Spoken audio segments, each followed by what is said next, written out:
Good morning, everyone. Ben Woodruff here, and in today's video, we're going to be doing a little bit of experimental archaeology today. I'm heading out to the desert right now. I'm going to harvest some bark from juniper trees. Now, the reason why is the other day I was up at the University of Utah, their museum, their Natural and Cultural History Museum, and I saw an artifact, and I thought, you know what? I want to demonstrate how that is actually made. So the tribes in Utah, going all the way back 10,000 years, all the way up to nearly modern day, were very resilient. They had a wide range of landscapes. They had high mountain peaks with aspens and firs and pines and snow and streams and wonderful fish to catch, and deer and elk and moose. And they had the West Desert, which is quite stark and harsh, very desolate by most world standards, and then the Colorado Plateau, which is the beautiful Red Rock Desert. It's so beautiful to our modern sensibilities, but is very hard to live in. And they mastered all of these landscapes, and they used what they had available. You think about, by today's standards, we're always shipping things in from other parts of the world. We're always finding new things. We need this. I always give the pineapple example. I live in Utah, in the middle of the desert, and in December, which is right now, well, actually it's January, I can get a pineapple. It's like, how on earth can I get a pineapple? How decadent is that? Well, the people used what they had around them. And sometimes what they had around them was something really great, a wonderful resource to use. And sometimes it wasn't the best, but it's what they had, and you use what you have available.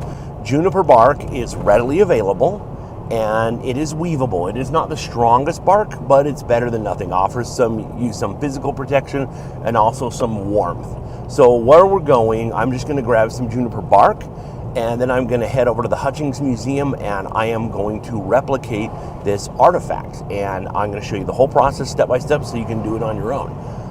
The interesting thing about this, a lot of these skills are kind of lost skills. How do you weave a mat? How do you weave yucca sandals? So some of these things are, and we're like, oh, and you'll have somebody like me, you'll have like an experimental archaeologist who will like, here, we're going to have a class and we're going to learn how and we're going to do this. And everybody's like, wow, I made cordage, I made a sandal. And it's like this big thing that you feel proud of. But the funny thing is most of these skills you would have been learning since childhood. You go weave your own sandals, go weave your own, you can be a young child and weave your own skirt. But that being said, it's kind of a lost art. So I am going to demonstrate that, and I'm excited you're coming along. So first thing first, we got to go get some juniper bark. So I have a nice grove of juniper trees. Junipers are all over northern Utah and also most of southern Utah. So this outer bark, we don't want the very most outer bark. We want kind of a mix between the next layer down. Now, Utah is in a drought, so all of this bark is extremely dry. So I'm going to go ahead and use a flint knife that I made, and we're going to go ahead and separate panels out that we can use for the sides of the skirt. Now, I'm also going to be using this to make some of the cordage, but I'm going to mix yucca fiber with this in order to make something a little stronger. I'm going to lay them out and make sure that I have enough, and it's always good to bring a little too many because I got to remember I'm not just making the skirt, but I'm also making the rope to lash the skirt together with. I think I got enough here, so now it's back to the museum. We'll go ahead and start separating things out, and then we're going to lay them out in a row and kind of make a plan here. We got to plan which order we're going to put these in, and it's time to also cut the ends off. We want to have basic uniformity in the length, so we cut one end and then measure out the other end, and then you have enough to hopefully make a skirt. It's going to be a small skirt, but I think we'll be okay.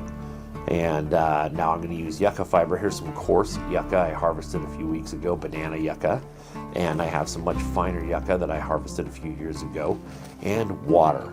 Everything we do, we're just going to soak.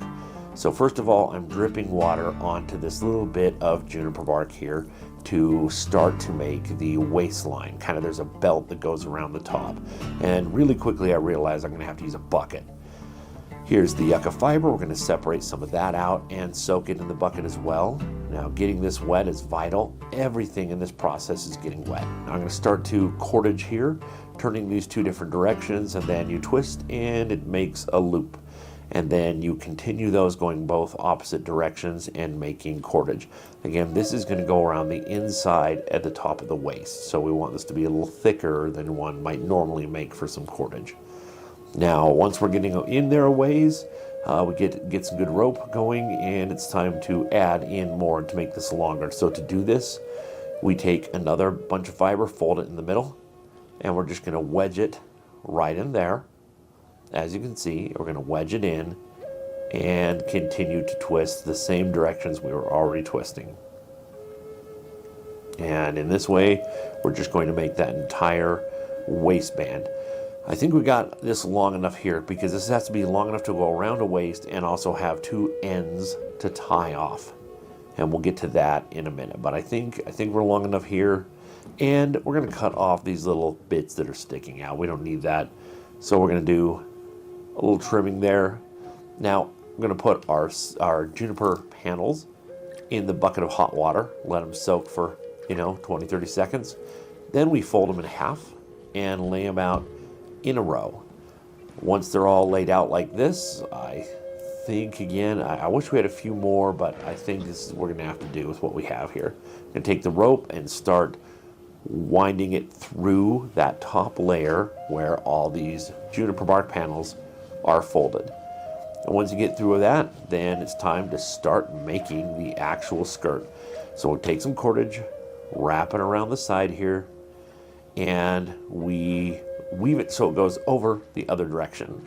And then we put the next panel in, weave it going over the other direction, over, under. And once you get through, then you have it looking kind of like this. Now, it's kind of loose. This first one usually is. And so you want to try to tighten it. And you do this tightening every other one because it's going to go over, under, over. So you tighten you skip one, tighten, skip one, tighten, skip one, tighten. And you go through the whole thing and make sure it's tight. Now, once the water dries out, it's not going to be as tight. So we'll go ahead and weave in the back. And now it's time to do the second row, which we do exactly the same as the first, but it's much easier than the first.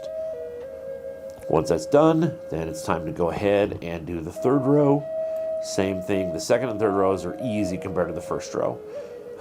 And you see with the second row on there, it's not very bendable. So we're going to see what this is like when it's finished.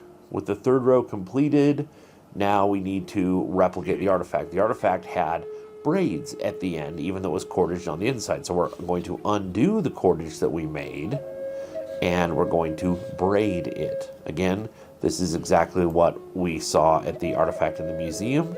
It was a cordage throughout the middle, but braids on both ends. And so this is the way we do it.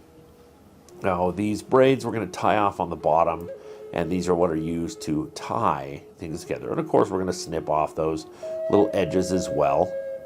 And then what you have is a completed skirt, a yucca fiber skirt, a yucca and juniper. Actually, juniper and yucca. Juniper first, yucca second. So I think we did pretty good at replicating, again, what was at the museum. And if you look at this, you can see again, things are not uniform. I think it's more care and effort was put to have some uniformity here, but I think we did a pretty good job of replicating it. So what is it like to actually wear this? And we're going to let somebody try it on and see what they think. All right. Hey guys, this is Sister Westman at the Hutchings Museum. I'm standing here with some ancient clothing. We've got a yucca cape from the marsh cane. It's from Southern Paiute tribes. And we've got this beautiful Eskimo parka. And this is made from seal skins. It's got all this fur, and it's very beautiful. So I've got two extremes here from two ancient cultures, one very hot climate and one very cold. And what I'm wearing here is this juniper skirt, and it's a little bit short. It's a little bit too small in the front here, as you can see, but this was handmade, and I'm just wearing this. It's a little bit wet. So ancient Native Americans would wear this, and this is a thing that they would wear in Utah. And you can see it's made of all these juniper strips that are braided together. They've been woven, tied up, and it's just a lot of this bark.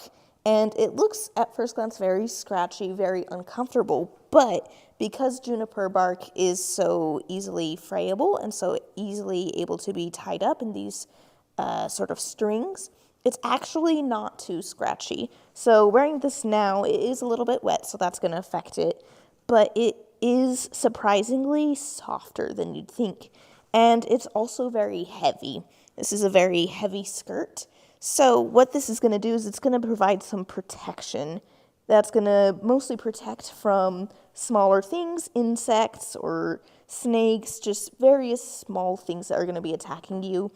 But it also covers a little bit of, obviously, the modest areas.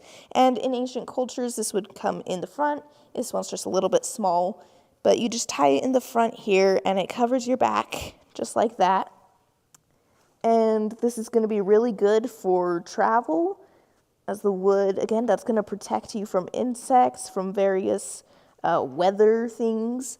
It's not going to be too good for sitting, as it's not very flexible, but for a wooden skirt, it's surprisingly very nice to wear. Well, I hope you enjoyed seeing that and learning how to actually make a skirt out of just yucca fiber and juniper bark. It's amazing what you can do with what you have around you. Now, one thing we do not know, this is pretty rigid. The original in the museum is a lot more flimsy. We don't know, is that just because of the march of time and, you know, it's disintegrated and so it's softer, or was it woven softer to begin with? Because when you look at what I made, you know, the uniformity is off in the weave, but it's the same on the original. Definitely there is more effort made to have uniformity in the width of each of the panels going around the skirt. But again, I was just kind of trying to do a proof of concept thing, so just to show roughly how it's done. If you were making something nice, obviously you would take more time and do it right, but I think still what we ended up with was something pretty close to what was in the museum. So I hope you enjoyed coming along on this journey. I appreciate if you would let me know your thoughts on this, and if you haven't already, if you could hit subscribe, I very much appreciate it. And always remember that life is a gift. So never stop learning and never stop exploring. We'll see you next time.